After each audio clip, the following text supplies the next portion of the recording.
Ladies and gentlemen, what I realize is that our Prime Minister is one of the smartest man I have ever seen leading this country.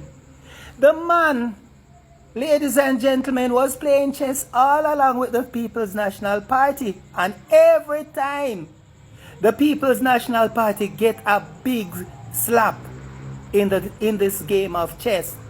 First, it was the book containing the performance, the achievement book, the 60-page book of achievement. That was a check. I thought the manifesto, when the Jamaica Labour Party presented the manifesto, ladies and gentlemen, I thought that was going to be the checkmate. But ladies and gentlemen, tonight, that is tonight, the 31st of September, which is the final mass meeting for the Jamaica Labour Party, or for the political parties, ladies and gentlemen. And they just landed a checkmate to the People's National Party. I don't know how they're going to respond to this. They have mentioned a lot of things, ladies and gentlemen, the Jamaica Labour Party. But the thing that stands out the most is that the minimum wage will be changed from a minimum wage regime, from a minimum wage regime to a livable wage regime, which is in line with what many islands are practicing in the Caribbean. So, ladies and gentlemen, it will be increased from $16,000 to $18,000, and then to the livable wage of $32,000 per week.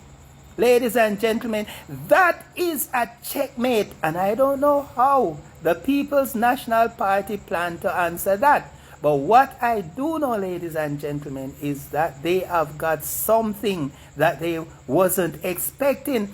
Their $3.5 million tax threshold isn't going anywhere, because who do you think will have to pay for it, ladies and gentlemen? We, the persons who are not earning the millions, like those persons that will be benefiting from them. When they give them the tax break, ladies and gentlemen, they will have to tax us to pay for it. And they're not telling you that, because every minute you hear them changing their mouth about how they plan to fund it. And ladies and gentlemen, what they are saying just doesn't add up. The numbers just doesn't add up, ladies and gentlemen. So do not allow these people to trick you, ladies and gentlemen. On the 3rd of September, just remember, voting for the MP means voting for the Prime Minister. Put your X beside the bell. Remember, the Prime Minister cannot be in every constituency, so you have the MPs there in the constituencies. Vote for the MPs that the Prime Minister put there, so that the Prime Minister can get back in office, so that he will be able to bring about all these things. Ladies and gentlemen, you must listen carefully. He is not saying that it's going to jump immediately as he get the third term to $32,000 per week. It's going to be increased during the next financial year to $18,000 per week, the minimum wage. And then after that, it will be doubled to $32,000 per week, which will be a livable wage. And that's what they will be using, ladies and gentlemen, from then on. Another thing he said, he have been doing polls across the country, and what stands out most is road and water. He's saying in the next term he'll be focusing on those parishes that don't have any roads, that don't have any good roads. And he will also be focusing on water, getting water to those parishes. And also, ladies and gentlemen, he is focusing on low-income houses. That's why he is saying that the minimum wage is moving from the minimum wage regime to the livable wage regime. That means he's saying to the people in Trinidad who is getting less than 32,000 Jamaican dollars.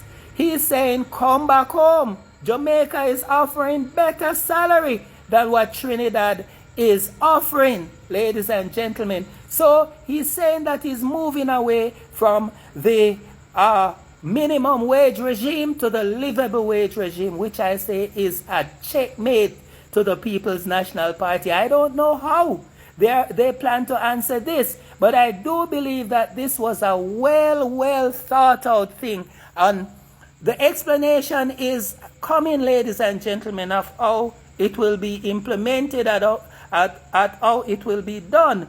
But ladies and gentlemen, just give the man a chance to do what he said he's going to do. You know that the JLP always make promises, and they kept promises to the most part. Only few of their promises are left to be fulfilled. But ladies and gentlemen, the majority of their promises have been fulfilled. And that's the government we want to lead the country. The other day I hear somebody saying that they want to vote for the People's National Party because they believe that Andrew had enjoyed enough power. So it is time now to give somebody else a chance. They're not talking about performance. They are just saying that Andrew get enough now, so the other man must get a chance. Ladies and gentlemen, we didn't put them in parliament, ladies and gentlemen, because we are sorry for them and we want them to eat food.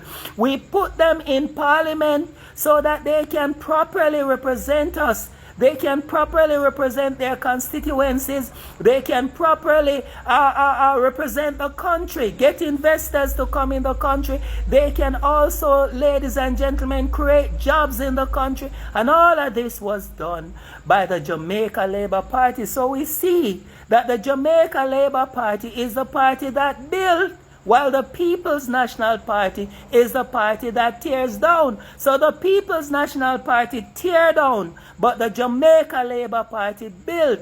Ladies and gentlemen, I was told that immediately after the Prime Minister announced this, they send the message to Mark Golden where he's having his meeting. I think he's having meeting at Samshad Square, and they send it to him. I heard, if you ever see the shock on his face, because nobody saw this coming, ladies and gentlemen. This was a surprise. And let me tell you something, ladies and gentlemen, this is a man who is truly for Jamaica. This is a man who understands. He goes out and he listens to the people, and then he comes back in parliament and he makes the necessary adjustment in order to facilitate what the people have spoken about.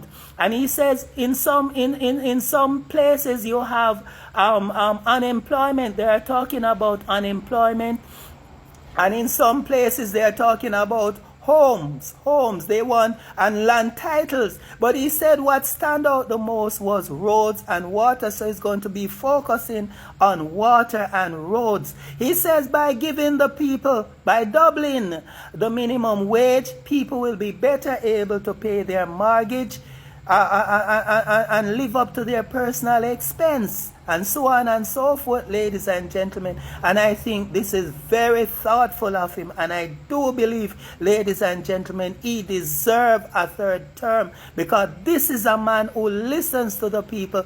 This is a man who is really working for the people. This is a man who is really for Jamaica. And I have never seen any prime minister in Jamaica, ladies and gentlemen, that is as smart as this one is. I have heard many of them, and I heard when they go on their election campaign, they say all sort of things without even explaining anything. But based on what Mr. Holness have explained tonight, we know that this is a man who really understands economics. He really understands politics. This is a man who really understands what it means to be elected to serve the people. And I do believe Jamaica that Mr. Andrew Holness deserves a third term. Let's put him back, ladies and gentlemen, so that he can finish the work that he had started. Do not vote him out in the middle of the work that he is doing. Allow him to finish the work that he has started, ladies and gentlemen. And with that, I say, put your X beside